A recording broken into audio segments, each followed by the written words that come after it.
एक समय की बात है कि भगवान श्री राम राजसभा में विराजमान थे।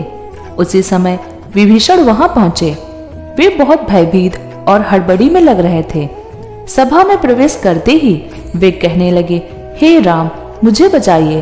कुंभकर्ण का बेटा मूलकासुर प्रलय मचा रहा है। अब लगता है न लंका बचेगी और न ही मेरा राजपाट। भगवान श्री राम द्वारा ढांढस बंधाए जाने पर विभीषण ने बताया कि कुंभकर्ण का एक बेटा मूल नक्षत्र में पैदा हुआ था, इसलिए उसका नाम मूलकासुर रखा गया है। इसे अशुभ जानकर कुंभकर्ण ने जंगल में फिकवा दिया था। जंगल में मधुमक्खियों ने मूलकासुर को पाल लिया। मूलकासुर बड़ा हुआ तो उसने कठोर तपस्या करके ब्रह्मा जी को प्रसन्न कर लिया। अब उनके दिए वर और बल के घमंड में भयानक उत्पात मचा रखा है। जब जंगल में उसे पता चला कि आपने उसके परिवार का सफाया कर लंका जीत ली और राजपाट मुझे सौंप दिया, वह तब से क्रोधित है। भगवान, आपने जिस दिन मुझे राजपाट सौंपा उसके कुछ दिन बाद ही वह पाताल वासियों के साथ लंका पहुंचकर मुझ पर धावा बोल दिया। मैंने 6 महीने तक मुकाबला किया, पर ब्रह्मा जी के वरदान ने उसे इतना ताकतवर बना दिया कि मुझे भोगना पड़ रहा है। अपने बेटे, मंत्रियों तथा स्त्री के साथ किसी प्रकार सुरंग के जरिए भागकर यहाँ पहुंचा हूँ। उसने कहा कि पहले धोखेबाज भेदिया विभीषण को मारूंगा, फिर पिता की हत्या करने वाले राम को भी मार डालूंगा। वह आपके पास भी आता ही होगा। समय कम है, लंका और अयोध्या दोनों खतरे में हैं।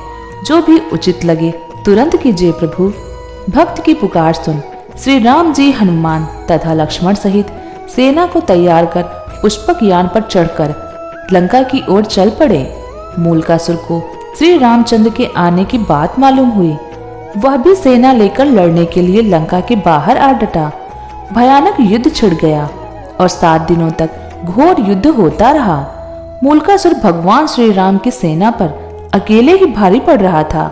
अयोध्या से सुमंत्र आदि सभी मंत्री भी आ पहुंचे थे। हनुमान जी भी संजीवनी लाकर वानरों, भालुओं तथा मानुषी सेना को जिलाते जा रहे थे। सब कुछ होते हुए भी युद्ध का नतीजा उनके पक्ष में जाता दिख रहा था। अतः भगवान चिंता में थे।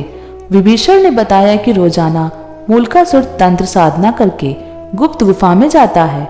उसी समय ब्रह्मा जी वहां आए और भगवान से कहने लगे, रघुनंदन, इसे तो मैंने स्त्री के हाथों मरने का वरदान दिया है।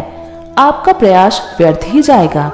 हे श्री राम, इससे संबंधित एक बात और है, उसे भी जान लेना आपके लिए उत्तम है। जब इसके भाई बंधु लंका युद्ध में मारे जा चुके तो एक दिन इसने मुनियों के बीच दुखी होकर चंडी सीता के कारण मेरा समूचा कुल नष्ट कर दिया। इस पर एक मुनि ने नाराज होकर उसे श्राप दे दिया, दुष्ट, तूने जिस चंडी को कहा है वही सीता तेरी जान लेगी। मुनि का इतना कहना था कि वह उन्हें खा गया। यह देखकर बाकी मुनि उसके डर से चुपचाप भाग गए। तो हे राम, अब कोई दूसरा उपाय नहीं है। अब तो केवल भगवती सीता ही इसका वध कर सकती हैं। आप उन्हें यहाँ बुलाकर इसका वध करवाइए। इतना कहकर ब्रह्मा जी चले गए।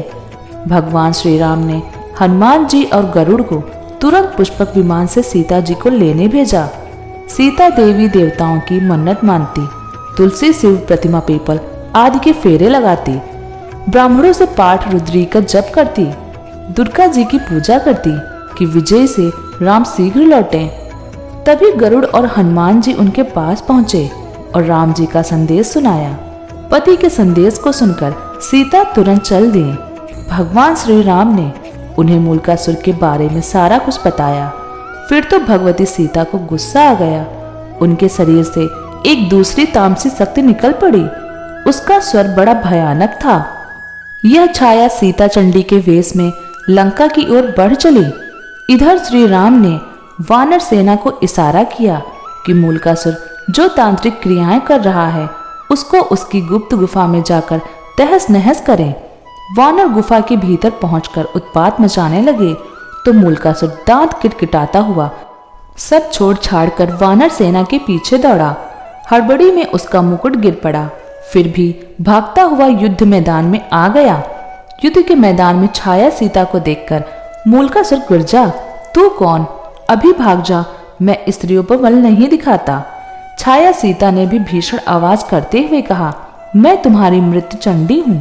तूने मेरा पक्ष लेने वाले मुनियों और ब्राह्मणों को खा डाला था, अब मैं तुम्हें मारकर उसका बदला लूंगी। इतना कहकर छाया सीता ने मूलकासुर पर 5 बाण चलाए। मूलकासुर ने भी जवाब में बाण चलाए। कुछ देर तक घोर युद्ध हुआ, पर अंत में चंडिकास्त्र चलाकर छाया सीता ने मूलकासुर का सिर उड़ा दिया। वह लंका के दरवाजे पर जा गिरा। राक्षस हाहाकार करते हुए इधर उधर भाग खड़े हुए। छाया सीता लौटकर सीता के शरीर में प्रवेश कर गई। मूलकासुर से दुखी लंका की जनता ने माँ सीता की जय जयकार की और विभीषण ने उन्हें धन्यवाद दिया। कुछ दिनों तक लंका में रहकर श्री राम सीता सहित पुष्पक विमान में अयोध्या लौट गए।